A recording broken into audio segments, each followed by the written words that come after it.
અત્યારે આપણી પાસે એવા લોકો ઉપસ્થિત છે કે જેઓ સરકારની સાથે સાથે સોશિયલ એક્ટિવિટી કરી અને લોકોના જે દુઃખ છે તે દૂર કરવાના પ્રયત્ન કરી રહ્યા છે. તો તેમની પાસેથી આજે આપણે જાણીશું કે ખરેખર 2019માં જે સરકાર આવવાની છે તેમની પાસે તેમની શું અપેક્ષાઓ છે, અગાઉ જે સરકારે વચનો આપ્યા તે વચનો ખરેખર પૂરા થયા છે કે નહીં, અને હવે જે સ્થાનિક પ્રશ્નો છે તેમને લઈને તેમને સરકાર પાસે શું અપેક્ષાઓ છે. તો આપણે લોકો સાથે વાત કરીશું. સૌથી પહેલાં તમને પૂછવા માંગીશ કે જે અત્યારે વર્તમાન સમય ચાલી રહ્યો છે દેશમાં ખરેખર શું સમસ્યાઓ છે? ખેડૂતો મુશ્કેલ છે, મોંઘવારી વધી છે, તમારી દ્રષ્ટિએ તમને શું લાગે છે? આમ એવું છે કે લોકસભાનું ઇલેક્શન જ્યારે લડાતું હોય ને ત્યારે માત્ર સ્થાનિક ઉમેદવાર પૂરતું નહીં, પણ એક દેશને કોણ લીડ કરી રહ્યું છે, કયા નેતા દેશને મળશે એ ખાસ જોવાતું હોય છે. ને એ રીતે જોઈએ તો અત્યારની સરકાર કામ કરવામાં પૂરી તો પડી જ છે. આપ શું કહેશો, ખરેખર મિડલ વર્ગના જે લોકો છે, ગરીબ લોકો છે, ખેડૂતો છે, એમના માટે કામ થઈ રહ્યું છે? આમાં જોવા જઈએ તો મારો જે મંતવ્ય જે છે સરકાર અને સરકારના નિર્ણયો, તો હું માનું છું ચોક્કસપણે કે અત્યારે જે સરકાર જે છે એ નિર્ણાયક સરકાર તો 100% છે કે જે નિર્ણયો લે છે. જે નિર્ણયની અસર પબ્લિકની સમજ એ છે કે નિર્ણય લે એટલે સીધી અસર એના ઘર સુધી પહોંચે, પણ એવું હોતું નથી. આ બધી લોંગ પ્રોસેસ વસ્તુ હોય છે. એટલે અત્યારે ભારતીય જનતા પાર્ટી જે નરેન્દ્ર મોદીની સરકાર જે છે એ હું ચોક્કસપણે કહીશ કે આગળ જોતા આવ્યા છે કોંગ્રેસના શાસન દરમિયાન જે નિર્ણયો જે લેવાતા અને અત્યારે જે નિર્ણયો લેવાના છે એનામાં જમીન આસમાનનો ફરક છે. આપ શું કહેશો કે જે વર્તમાન હવે જે સરકાર આવશે એવા કયા કામો છે કે જે ખરેખર લોકો માટે થાય તો લોકોને ઉપયોગી થાય? મારા મત મુજબ તો અત્યારે જે આપણે હમણાં જોઈ રહ્યા છીએ કે એક સમય એવો હતો કે જ્યારે આપણે જોકે જમાનો પણ ચેન્જ થઈ ગયો છે કે હવે ખોટા વાયદા આપવા કે ખોટી વાતો કરવાથી તમારી સરકાર બની જશે એવું નથી રહ્યું. અત્યારે દરેક વર્ગ, દરેક માણસ હોશિયાર થઈ ગયો છે. ડિજિટલાઇઝેશનનો જમાનો થઈ ગયો છે અને ગવર્મેન્ટ પણ એટલી સક્રિય છે. અત્યારે તમે જો આજથી આપણે વર્ષો પહેલાં જોતા ત્યારે પ્રધાનમંત્રી શું સ્પીચ આપશે, વર્ષમાં એકાદ સ્પીચ આપણે માન સાંભળવા મળતી, અને અત્યારે આપણે એમ લાગશે કે હમણાં ટીવીમાં કાંઈક નવું આવશે. એટલે આ જે કોમ્યુનિકેશન જે એનું સ્કિલ છે અત્યારની સરકારની બહુ સારી છે અને દરેક નિર્ણય બહુ સારા લેવાય છે. તમે શું કહેશો, કચ્છના એવા કયા પ્રશ્નો છે કે ખરેખર જો ઇમ્પ્લિમેન્ટ થાય એમાં તો આખા કચ્છને એનો ફાયદો મળી શકે છે? કચ્છમાં અત્યારે પાણીની તકલીફ છે અને ચોક્કસ ભારતીય જનતા પાર્ટીની સરકાર એને બહુ સરળતાથી ઉકેલ લાવવા માટે મદદ કરી રહી છે. કચ્છમાં નર્મદાના નીર આપ્યા છે.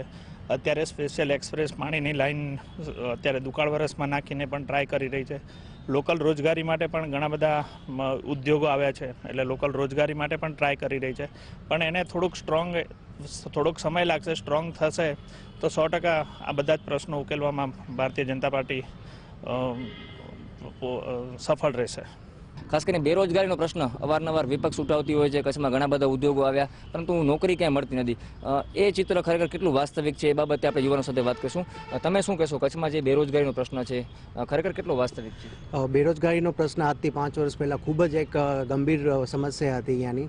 પણ હવે મોદી ગવર્મેન્ટ જે બિઝનેસ ડેવલપમેન્ટ માટેના જે કાર્યક્રમ લાવ્યું છે, આજે સાહેબ કોઈ પણ રેસ્ટોરન્ટ છે, કોઈ પણ શોપિંગ મોલ છે, એને તમને 24 કલાકની પરમિશન આપી છે. શોપ લાયસન્સ છે, તમને હર વર્ષે તમને રિન્યૂ કરાવતું હોય, વન ટાઈમ ખાલી રજિસ્ટ્રેશન કરાવવાનું છે. આરગુ લાયસન્સ છે, પોલીસ પાસેથી લાયસન્સ લેવાનું હતું, એ અમને લેવાની કોઈ જરૂર નથી. એની સમસ્યા મર્યાદા મોદી સરકારે કાઢી નાખી છે. એટલે તમને બિઝનેસ કરવાનો ફૂલ તક આપે છે. નવા બિઝનેસ તમે પોતે જોઈ શકો છો કે કેટલા બધા બિઝનેસ ભુજમાં આવ્યા. એટલે રોજગારી કચ્છ સાથે તો ખૂબ સારી વધી ગઈ છે.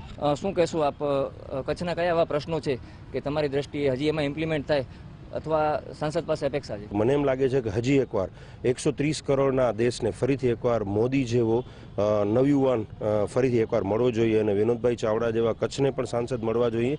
જેના કારણે તમે વાત કરી કે રેલવેના કે વિમાન સેવાના જે પ્રશ્નો છે અથવા તો પાણીના પ્રશ્નો છે એ આપણે બહુ સારી રીતે સોલ્વ કરી શકશું. ચોક્કસથી રેલવે અને વિમાન સેવાના પ્રશ્નો છે. આમ તો કચ્છમાં ઘણા બધા NRIs લોકો વસે છે. ઉદ્યોગો આવવાની કારણે તેની જરૂરિયાત પણ વધી છે, પરંતુ ખરેખર એનો પૂરતો લાભ અથવા જે લોકો અપેક્ષા રાખી રહ્યા છે તે મુજબનું કામ થયું છે કે નહીં તે બાબતે આપણે લોકો સાથે વાત કરીશું. તમે શું કહેશો, કચ્છમાં ખરેખર રેલવે અને જે હવાઈ સેવા છે એમાં શું સુધારાની જરૂર છે? કચ્છમાં જોઈએ તો રેલવેને હવાઈ સેવાના સુધારામાં જોઈએ તો રેલવેમાં ઘણો સુધારો થયો છે. હમણાં રેલવેમાં નવી કોચ લગાડવામાં આવી છે અને વિનોદભાઈ જે આપણા સાંસદ છે એમના પ્રયત્નથી નવી ટ્રેન પણ અહીંયા ભુજ સુધી અમુક લાવવામાં આવી છે. ચોક્કસથી લોકોને અપેક્ષા છે ને લોકોનું એવું પણ કહેવું છે કે હવે જે સરકાર આવશે, મોદી સરકાર ફરી રિપીટ થશે તો તેમની જે માંગો છે તે પૂર્ણ થશે. આપણી સાથે મહિલાઓ છે. કચ્છનો મુદ્દો અવારનવાર મહિલા સુરક્ષાના મુદ્દે ચર્ચાતો હોય છે. આપણે મહિલાઓ પાસેથી જાણીશું કે ખરેખર કચ્છમાં મહિલાઓ કેટલી સુરક્ષિત છે.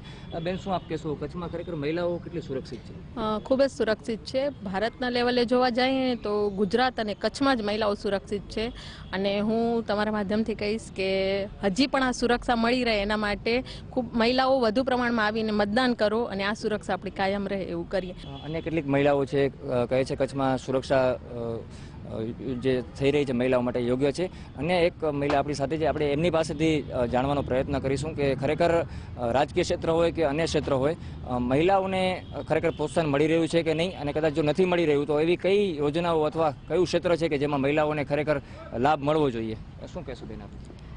મહિલાઓને તો હું પોતે એક રાજકીય ક્ષેત્રમાં છું અને મને પહેલાં એમ થતું કે રાજકીય ક્ષેત્રમાં કોઈ ન જઈ શકે મહિલાઓ, પણ હવેનું આખું વાતાવરણ અલગ છે અને બીજેપી સરકારમાં અમે બહુ સુરક્ષિત છીએ. અમે અમારા વિચારો પણ અમે અમારા મુક્તપણે કહી શકીએ છીએ અને અમારું જે હોય છે તે અત્યારે તમે જોઈ શકો છો કે પ્રધાનમંત્રી આપણા જે છે એ 50% અનામત કરી અને મહિલાઓ માટે જ આગળ આવે એવી રીતને કેટલી બધી પ્રયત્નો કરે છે અને કેટલા બધા એટલી મહિલાઓ માટે એટલી બધી યોજના એમણે બહાર પાડી છે જેનાથી ઘરમાં બેઠેલી મહિલા જે રસોડાથી કરી અને રાજકારણ સુધી બધા આવી શકે છે અને ઘણું જ એમાં પોતાનો એ પ્રતિભાવ બતાવી શકે છે. ચોક્કસથી તો આ હતા ભુજના જાગૃત નાગરિકો કે જેમનું કહેવું છે કે કચ્છમાં ઘણા બધા કામો થયા છે અને ખાસ કરીને ભૂકંપ પછી કચ્છમાં જે ઉદ્યોગો આવ્યા તેની કારણે કચ્છનો વિકાસ છે તે 4 ગણો વધ્યો છે. હજી પણ કેટલીક યોજનાઓ છે કે જેનું ઇમ્પ્લિમેન્ટેશન કદાચ કચ્છમાં કરવામાં આવે તો હજી પણ કચ્છનો જે વિકાસ છે તે 4 ગણી ઝડપની ગતિ વધી શકે તેમ છે. જય દવે, TV9 કચ્છ.